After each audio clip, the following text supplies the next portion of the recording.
Welcome to SatoshiConomy, honest global crypto news and info, where the message is more important than the messenger. Today is Monday, July 29, 2019, as we speak. Bitcoin's at about 9,500. Pleading and begging. I'm just going to start off on a rant. I'm going to be pleading and begging to all of you to get your attention, and I'm going to try to rattle off a dozen or more reasons why to participate in this juggernaut, this competing currency, this brand new economy called Bitcoin and cryptocurrencies. It came online to the world on January 3rd, 2009 by one pseudonymous Satoshi Nakamoto.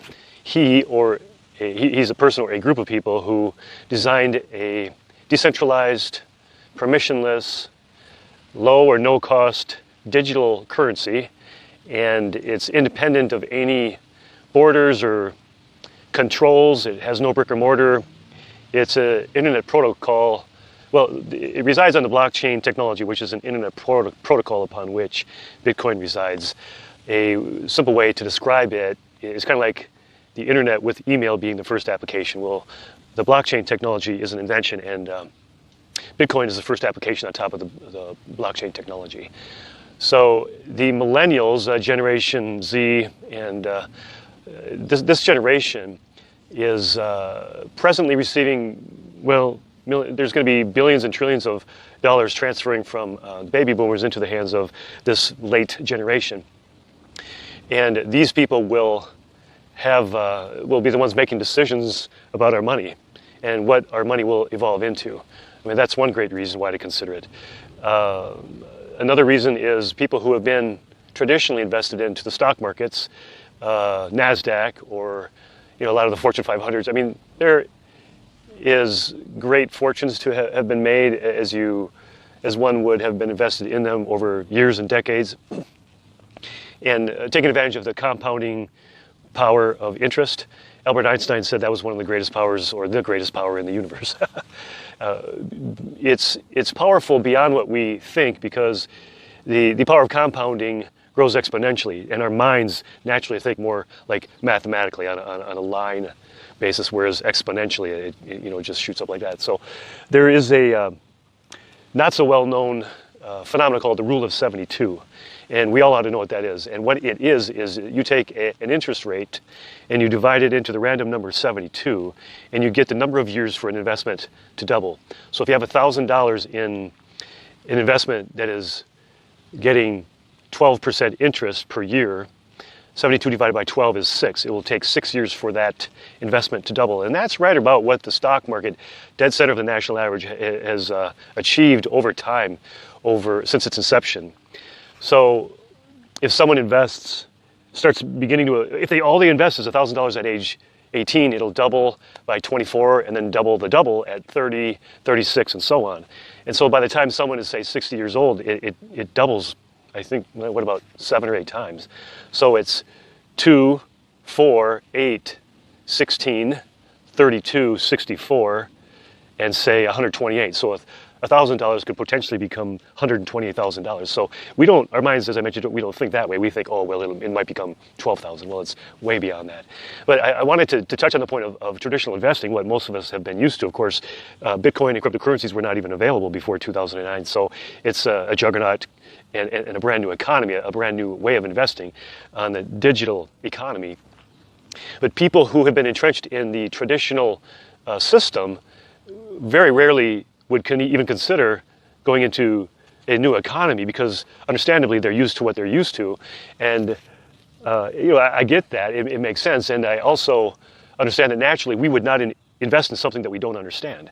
Well, that's why I'm doing this video, and why I have a YouTube channel with over 20 videos now. But I discuss the potential and the innovation and the once in a millennia, actually once in a history opportunity that Bitcoin and cryptocurrencies present.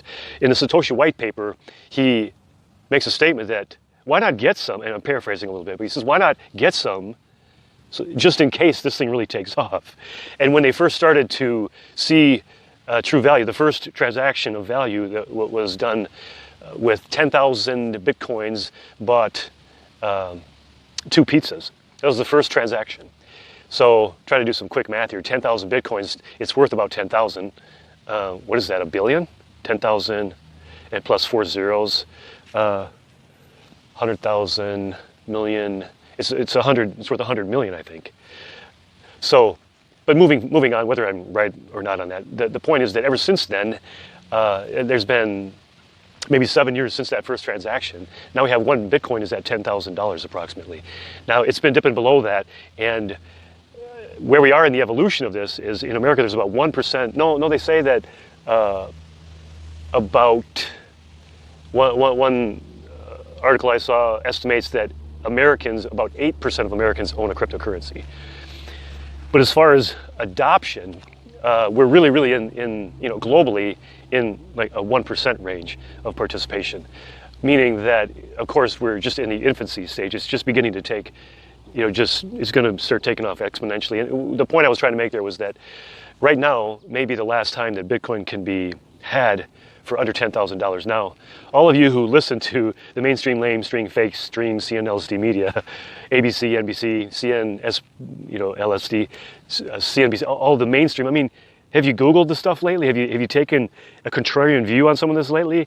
It's like 80% in some of the surveys of Americans really don't even trust any of that news. Why do we even listen to it? For me, I do lend an ear to it to keep a pulse on the puppet show. For example, the Secretary of the Treasury, Steve Mnuchin, a couple of weeks ago said that, I'm going to quote this as closely as I can to what he actually said. I think that Bitcoin and cryptocurrencies are largely dominated by illicit activity. So in response to that, there's a very, very well-regarded company called Chainalysis. They did a survey, and they saw that, and this is all digital information, so it's practically irrevocable, or you can't disprove it. But they estimated that for every dollar of Bitcoin transacted on the dark net, they estimated that there was about 800 US dollars that was laundered. So it really paints a completely different picture than what some of the very key people and people in the echelons of power want to present to the populace. And of course, this is nothing new in history. But I want to stay on the vein of what are some of the reasons why you should consider investing in it. Like Satoshi said, hey, what if it might just catch on? And I'm not promoting put all your eggs in one basket, not by any means. I mean, there's a lot of, and I'm not even promoting get out of the stock market yet. But when the market crashes, it's going to crash really hard, and it won't be on mainstream media. You won't hear it on TV.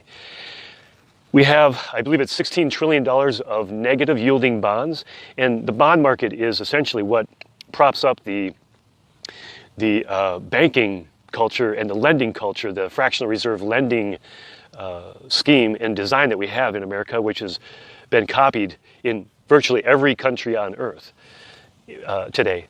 We see that banks may have $1,000 and they can lend out 10 times, and they do lend out 10 times that.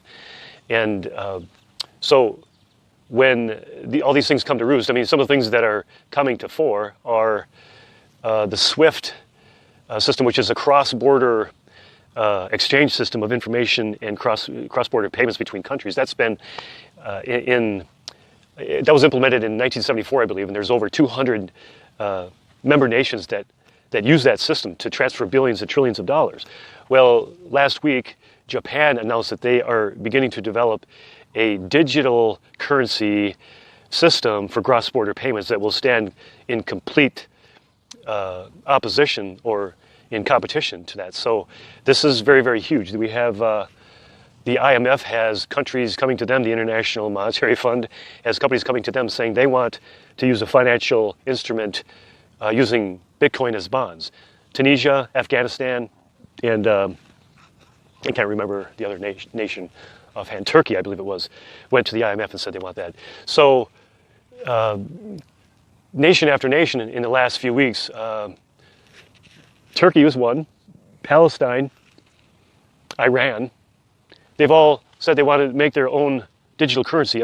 The reason why all these things are happening is because this technology, everybody knows, is that eventually things are going to be transferred on the internet, and so digital currencies is going to be the way to go. But do governments want that to happen? No, they want to continue doing the modus operandi that they've had in place for decades. just yesterday I was reading an article about the SWIFT system, which for merchants to transfer money through a clearinghouse on that system, it takes 3 or 4, it might even take 5 days. But they said, well, we're gonna implement a system that now people can have their money instantaneously.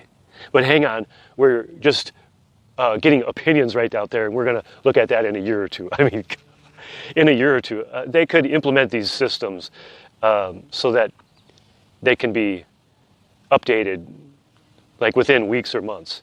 But the reason they're not going to do that is because obviously the notion of gaining interest. If you got $1,000, let's say $1 trillion in the bank for a day, you can gain hundreds or tens of millions of dollars in interest on $1 trillion, I would guess. So the digital currencies are disintermediating a central banking and a banking process that is strictly rent-seeking. But what are some other reasons why to consider doing it?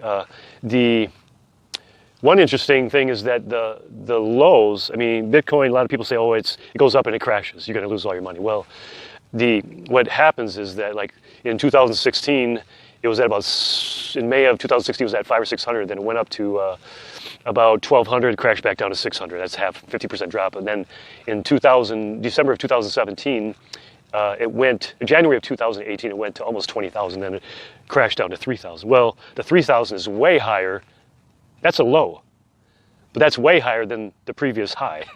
And so after January of 2018, it crashed down to 3,000, and then it hung out at about 6,000 for about 4 months, and now it from there in say I guess it was April or May of 2019 here, it went all the way up to almost 14,000. Well, now it crashed down to where it's at now, about 10,000, 9,500. So that's what, about a 40% drop, 4,000 to 7s. That's about a 37%. Whatever that drop is, it's significant. Anything over 20% is absolutely significant. If it goes more than 30%, it's considered a crash. Well, this may be the last time you're ever going to see it, no matter what anybody says. I mean, with President Trump tweeting about it now, he's the first acting president who's even mentioned the word Bitcoin publicly. Steve Mnuchin, the Secretary of State, that talks it.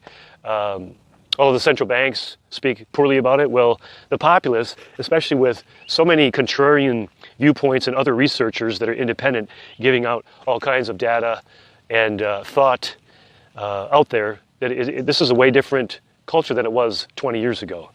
And it's the way of the future, and no one knows.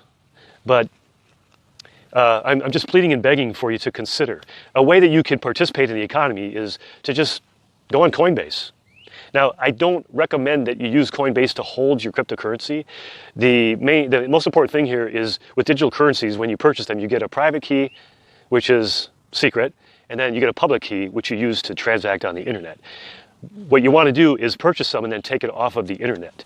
And that is, you have to do some YouTube videos and find out and figure out how to actually do that. You can call me, and I'd be more than happy to explain that. But Coinbase, for example, there's over 30 million subscribers on that.